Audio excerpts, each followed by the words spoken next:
kanang maayong epekto sa reflexology. So first, what is reflexology? It is a scientific natural therapy using fingers, wrist points, and the body. So using sa atong kamot o apay mga alternative nga pangkuan atong magkuan ng reflexology magamit. So na-practice ang kanang reflexology sa mga country nga kuan kaning Egypt, Persia, China, Japan, India, and Africa.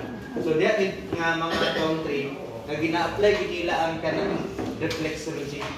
Aya din diri sa tuwa na nga nakuanan ko dayon ano na-adapt ko dayon ang reflexology. Mamaya na lang. So si Dr. William siya ang kanang nag-introduce sa modern world ang kanang reflexology. Si Dr. William Fitzgerald siya ang nag-introduce sa reflexology. Ayan gi-studyhan nga tanan day ang atong lawas nagitawag nga meridian lines sumpay tanan sa atong kamot ug tiil.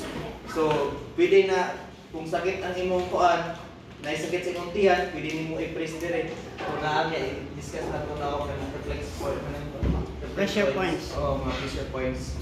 Nga kung sakit imong tiyan, imong lungs, ay kanang kuan na kay grabe kay imong kubo, bubak, pwede nimo nga piso-pisoon ng imong kamot. Ana. So kunan ako kay nga tabang reflexology. So nunit na nga kanang nakay kuan ba nga God, sa tuwang gabi nakikibati, dili kay ka ditso makapakuan. So nakay buhaton. At least wala kay buhaton, wala ang kabalo. So nakay ma-apply nga ma-relieve ang kuan, mawala ang pain. Okay. So acupressure and Indian art of healing. So sa Indian sa ang kuan tawag acupressure kani tuplok-tuplok sa atong kuan kamot. Direct applied pressure of finger massage. So, massage sa finger, dayon sa tiil. Okay. Dayon, mauni siya ang mga asa unang ganito, drones or result kinetic. Drones pa sila. Drones una. Okay. Text mo na Text. Okay. So, muna yung mga epekto sa kung reflexology. Sorry. Mga epekto sa reflexology. So, prevent and cure sickness. So, kung kuhan ka, example, sakit imong ngipon, pwede nimo dire nga imong i-massage para ma-relieve ang pain. Di ba, usually, kung sakit ka imong ngipon, murag, hindi ka ganahan mo duty, ana. So, pwede nimo i-massage dire oh. Pag sakit imong ngipon, ay murag lingin dire nga yung kuhan, hinayon na yung massage para ma-relieve imong pain, ana. So, kay kung sakit ang ngipon, madto ka og dentist, dili gyapon ipiton sa matagubag kayo. Kaya ilangan na siya gyapon nga ipa. Wala na siya ulod, sir. Ingon na kay basta mo sakit ng ngipon na ulod.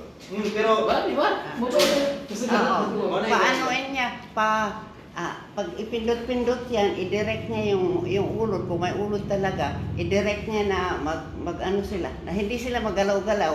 Tapos maghunong ang sakit. Pero kung talagang may ulod na, lalo kung dako ang bakag, sa sunod na adlaw, sa mga sunod na adlaw, kailangan punta ka na sa dentist. Pero sa gabi di ay, yung mga bata, ano na, sakit kipin ko. Marilit ba? Na kayong pang first aid. Oo, nakay kuan. Kung ano man, kahit anong cause niya sakit ng ngipin, pwedeng sa ngipin, pwedeng sa gums, pero masakit dito sa bandang ngipin, dito lang. May parang bangag-bangag, may parang kanang gali diha. Kung mayroong sakit ang ngipin, sigurado na dyan sa may kanal, mayroong bukol-bukol. May parang bukol-bukol diha. Tapos, yan ang tulawin. Pag matulaw mo yan, pagpa-press mo yan, magsugod na mawala yung sakit. Ituloy mo na eh. Kung natulaw na yan, pwede pang, lalo kung yung uod, sabi mo, gamay kaayo, pwede magawa siya na tapos magbumog ka. Mag-ano ka ng asin, bumog ka ng asin. Mawala na yan. Pilakad na o sa sunod na bulan bago magsakit ulit. Kung makargahan ulit siya. Ganun yan. So, moto siya. Ano pa ibang sample? Dito, importante yan. Dito. Yung mahirapan ka magdumi, sa buntag ba? Lesonan ka magdumi, i-press lang. Doon ako parang makita nila ako dyan. meron kang magdumi, ito, kahit ito connected yan sa kulinato. Pag i-press mo yan, press rotate, yung ating anus yan. Okay, pasok lang.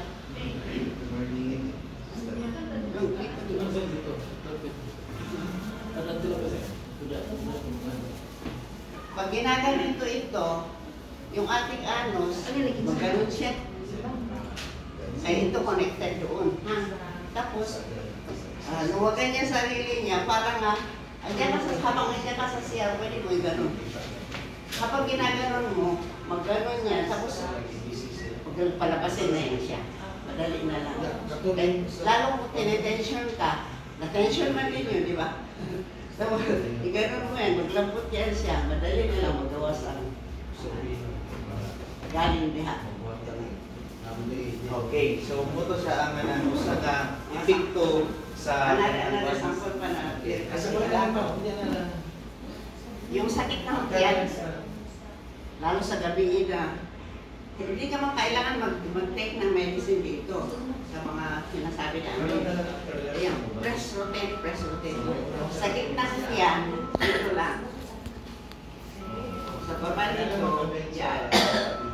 Pag masakit ang tiyan mo, sigurado masakit ito. Kaya, Na ako sa barangay, sulit. press rotate yan. Ano ba rin yan? Ano naman? Pick up ka. Ay, para maglabas yung hangin doon. Tapos i-press ito. Lymphatic drainage. Na ako sa barangay ba? Sa sulod sa barangay. Paggawas yung Nagpuan sa reflex. Tandungin dire. Ano man ka? Magalaw doon. Tapos iganon mo dito. Mas mabilis ng bato. Nag-ato, unta ni mo si Alia. Sabi si gumita to sa ako. Pick up ka. Mapupunta ka. Tapos nabalik sa isa. Okay, let's continue. Thank you, sister. So, usa to siya nga mga epekto sa Wala din mo ulit. So, next, help remove pains. Butong ingon nga, ito, sakit ipon, sakit ang tiyan. Sakit ang tiyan. Ito, i-press na itong ingon ni sister. Tapos, kani for example, sa awang ba? Sige na. Yan pala ho. Mamaya kung gusto niyo, picturean ninyo. Yan. Diyan lang. Pressure point. Picture. Mata. Tiyan. Mata, tenga, inner ear, outer ear. Kung masakit lang sa loob, masakit dito. Outer ear, usually hindi man dito, no? Inner ear, outer ear. Kasi sa mata, ito, parang mas dito. Tapos, yung sa sunod, dito. So, masakit ang mata ninyo, i-press ninyo ito. Kung masakit, kung napagod ng sa mata niya, i-press ninyo dito, masakit, ibig sabihin, meron nangyayari sa mata. Sige, tuloy. Okay. So, pwede na picturean. Muna siya ang atong mga pressure points sa kamot. So, daghan kayo mga pressure points na makatabang sa itong sakit atong tiyan, mag-isot tag ginhawa na lungs. So, dire dapit sa part. So, pwede niyo. Kung eyes, kanidire yung sinus, dire din sa kuan ko po sa itong. Okay. So, next, number 3, dissolved toxin. Ay, toxic substance. Matayin ni sister nga. After na makuan, ipagawas din nato para ma-dissolve siya ang toxin. So, inom ni kagdag tubig para sa muna kuan. Para sa kuha, sakit mong ulo. So, na ako gining na kuan, apply na ako sakit sa ulo. Kani dire Dire nga part, i-press na yung mga 3 to 5 seconds. Dayon, after ana, i-massage pa kani dire. Pag sakit imong ulo, sakit kaya na dire kani dire nga part. Sakit kaya na siya. Imo siyang i-press ana. I-press pundo nimo mga 3 to 5 seconds. Pero malang yung O dili sa sakit prog na sakit imulo kanang dire kana bitong murag na kay sipon kana bitong murag kadag mata tapos kung bilar ka na sakit ka na dani sa nag wala ka kainom tubig. After ana inom ni kag daghang tubig. So pagkataon medyo rin ma-relief na rin yung pain. Dani kana bitong bilar ka murag hago kay imong mata. So sakit kay imong dire nga part dani imo na na-impress dire. Tapos pagawason eh, tingin ni sa pagawason eh dire. Please ka po dire. Okay. So, asa ang ulo sa kamay? Ito. Tipo ito. ganaon. Ito leong. Ito ulo. Ito brain at saka pituitary gland. Pituitary gland yung pang gland na nagkontrol sa lahat ng gland sa ating katawan. Ito sa mga katabi lang sila, brain at saka ito, brain dito lahat sa dulo. Dito, sinuses. Dito sa pinakadulo, brain. Dito sa bababa niya dito, sinusitis. At saka dito, sinusitis. Ayan. Sa ulo, pindutin nyo ito. Meron bang parang alambre dyan? Naama parang alambre? Oh. Yung parang alambre niyan, ibig sabihin mayroong natenten sa inyong ulo. Kaya, manifest niya, pagpakita niya, i-press, rotate yan. Unya, ang sakit ng ulo niyo, pwedeng mawala. Sige, tuloy.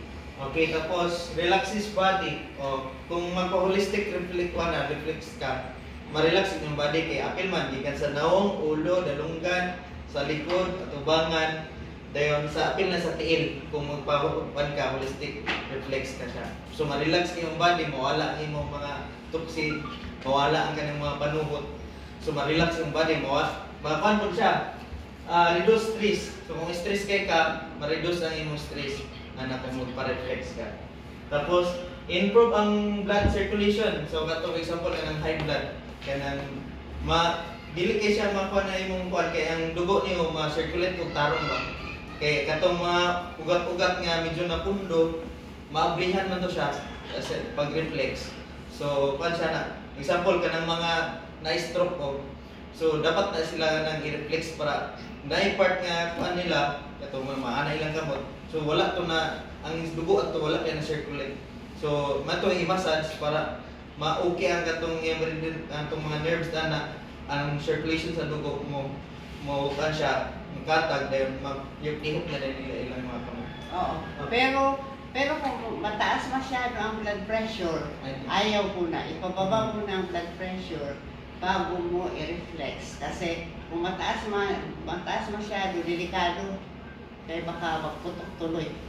So, ipababa mo na.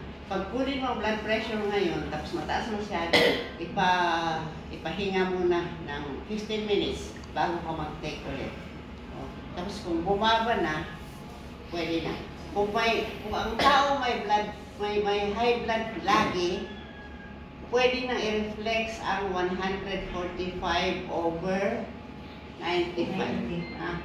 145/95 ang blood pressure niya, pwede na yun. Pero mas mataas sa 145, mas mataas sa 95 ang diastolic, huwag muna. Kasi delikado. Sige. Okay. Next na yun, revitalize body energy and kay makuan man, ganun balik atong energy sa makuan ta, ma-reflex. Then, rejuvenate the body and helps maintain long life. So, kung kuanan, dili ta magkay usa man kung magsitag take og medicine, atong kidney mangod gyatira mo dana dayon murag kuan kung sitag take medicine to. Di kaya na to ang kuan at kanang pag-take medicine tapos reflex ta abay ni nato kanang herbal kana siya mas okay siya so mutaas kay itong sa pang-life. Dayon its benefit ang sa client para din sa amo po din nga mag-reflex. Kung mag-reflex ka, tabangan nimo ang imong kuan gi-reflex, apil pud ang imong kaugalingon matabangan. Bakit? Okay, kamulo ka nga mag-reflex, anak, mulihok mo pud ang kanang kuan nimo. O manner so magawas pud imong mga toxin. Kasi ang mga pressure points mga tangtog gyud pud sa kamot. So magawas pud ang mga toxin ana. So duha ang mga benefits. So win-win siya. Benefit sa clients, benefit po sa reflexologists. Dayon, next dayon, direkta sa mga dons nga dili na to ang may buhaton kung mag-reflex ta sa atong o kaya magpa-reflex. Oo. Reflex o kaya magpa-reflex. First, sa don in reflexology, so dili na to buhaton within 1 hour after eating. So, gikan siya nagkaon, so buhaton siya. Kung wala pa nag 1 hour, gikan siya kay hamutan busog kayo, so dili siya nimo siya i-reflex. Bakit? Sige, ito na lang. Kasi maapura ang pagka-digest ng Ayaw. pag kinaon mo, hindi na yan matunaw, maayo yung hindi makuha ng katawan ang sustansya na kinain mo. Diretso na lang punta sa small intestine, large intestine, tapos pagawas na lang. Sayang yung sustansya, di ba? O kaya unya, magvomit ka dahil tadlog, nagulo ang pag-digest ng tiyan mo. Hindi na maganda ang pag-digest niya. Okay, then full or empty stomach. So, kung busog kayo, then gutom sa kaya nang wala siya ikaon. So, dili siya na to i-reflex. Kainin mo na. Oo. Tapos, sa mga babae po, during menstruation, so bawal siya ikuan. Maski apil lang ka ng reflexologist, so bawal siya nga mag-reflex kung gidugo, bawal kung magpa-reflex kung gidugo. Dayon during pregnancy, so bawal siya ikuan, mga advice sa mga doktor, bawal hiluton ang kanang kuan. Kanang buntis, in kaso kuan ay mga kuaning mo to mga nerve na connected dito sa kuan, placenta or sa kuan sa baby. So mapiktuhan ang baby anak. So unang advice sa mga doktor gud nga kuan sa mga OB, bawal din sa hiluton ang kuan kay sa mga dislocate ang bata bata, mga anak na naibungi, na mga kuan kana naik pansanan. So dili na nato i-reflex. Dayon Pwede pang ma-abort ka. right after operation, so gikan siya na operahan, bawal siya nga i-reflex. Kung after siya samutan ang operation kay grabe, bawal siya i-reflex ang kuan kanya katong mga samad buka ba. Oo, yan. Imo siya i-reflex nga bago pa wala pa kay na balik. So dili na siya i-reflex bago gyud operahan. Then number 6, when the reflexologist has plenty of problems. So, kung ikaw pag nga ako, reflexologist, kung daghang kang problema, so dili ka maka-focus. So, ayaw pag-reflex anak kay yung una-una, wala dito sa imong gi-reflex, tuwa sa other ni mga problema. So, ayaw pag-reflex kung na kay mga problema daghan.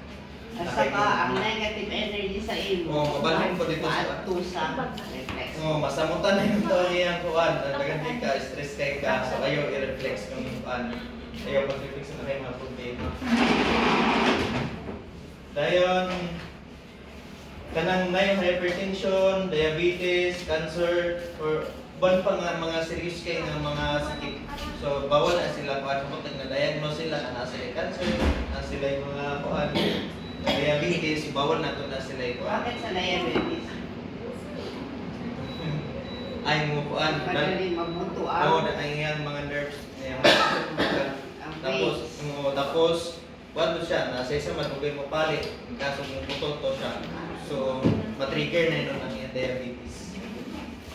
Tapos, 7, asthma, TB, ang TB, bawal siya, in kaso kuhan, sakit naman, matakdan man ka, kay pagmaya na siya, makatakod. Infection, high fever, kung high fever, bawal ka ng grabe kang hilalan. So, ang kuhan na, bisa ng option, imo siya siyang kuhan, katong trapuhan, imo siyang kuan nga maubos ang iyang hilanan ay din nato siya i-reflex ana. So during the kuan pagkuan nga niabot og mga 39 ang iyang hilanan, so ato siya uban gani ana kay kanang dito sa doktor kay bukon ginila ang bata kung grabe kay kainit, so pili na mo siya trapuhan pag maubos na iyang hilanan ay din mo siya i-reflex. So skin allergy and mental illness, so kanang naay mga kuan, example naay mga skin allergy. So bawal na to na sila ikuan kanya. Kamulot ng reflex, matrigger tong ilang allergy, gusto mo samot. So, oo. Kana kung na mga mental illness, dili ka po na to na sila nonon kay basin pangkuano ni notan. Kasi pangkuano ni notan na pang sumbago nung gatan mga mental illness. So a person who take plenty of medicine, so kanang naidaghan kay nga maintenance, so bawal na to na sila i-reflex kay basin katong ilang mga ipantake dili na nun effect kay ato silang i-reflex igawas nila sa ilang kuan, so bawal nato na sila panandagan maintenance. Dahil influence of illegal drugs, so kanang nagagamit og drugs, so yan ang ana na mga addict na gud siya na ato silang na kuan nga drug addict na sila ipakuan sa imo kay nabayuban ng mga adik-adik kay murag nawad-an na kuan abi nila din kay kanang na pasaran ng kaon pero tungod na sa drugs nga so bawal na to na sila i-reflex. Dayon kanang po dayong kuan nakainom. So bawal na to na sila i-reflex ng nakainom ato silang ipakuan sa daan. Pahuwasan sa daan or karon siya nakainom siya pwede siya mabalik pagkaugma na okay na yung paminaw. So dili na to sila nga while naka-intake pa siya og alcohol. Dayon minimum conversation. So while ga-reflex ka, imo lang siya ng kuan ka ng dili kay ka magsulti sa iya ka ng ano ito nga si chika kay ka. Okay, di man ka makapokus. No. Chika kay ka kamulog nino chika kayo. So dili kay na siya kuan, dili siya bawal siya sa reflex kay ikaw nga reflex dili ka makapokus sa imong gibuhat. Dayon next kanang nay mga kuan ato tendons, bones, fractures, kanang naay mga kuan scars, cortic, and colossus bones. So naay mga sakit nga na. Example na disgrasya. Bawal sa kanang example na kabalo kang organa na ganyan ka mo. So ayon na i-reflex kay basin masamutan to ang iyang fractures dito.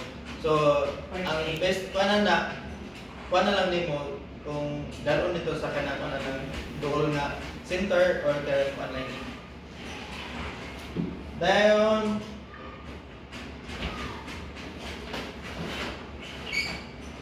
not overdo by reflexing tulong. So dili nga nang example grabe dugay kini yung humanon so bawal na po na siya kay ma-over na po ang kuan na so mabuntog na kaya nga nang gi-reflex tapos dili imbes maulian siya dili na nun siya maulian kay na over na kay siya.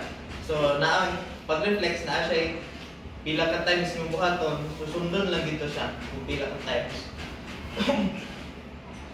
Then next, don't diagnose. So dili ta mo diagnose na ikaw na kay kuan, na kay cancer, na kay kuan, na kay sakit sa kidney. So dili ta mo diagnose kay dili man ta doktor. Ato lang siya ikuan mo unsay iyang nabatian. Oh. Ato ya advice niya mas better nga mo ato gid siya sa mga physicians, sa mga expert. Nga ato lang kanang mga kuan nga ma-relieve na to ang ilang pain. Tapos, prescribe nga maulian gid siya or kanang kuan mo ng mga tagtaw ka ng mga kuan nga kaniim na ni nga tambal ana dili ta mo kanana. Kung kanta mga herbal pero dili ta ka ng mga tambal nga antibiotic kana siya dili ta mo prescribe niya. Okay, that's all for one doon. Very good. Wala natin. Oh, sabihin mo muna yung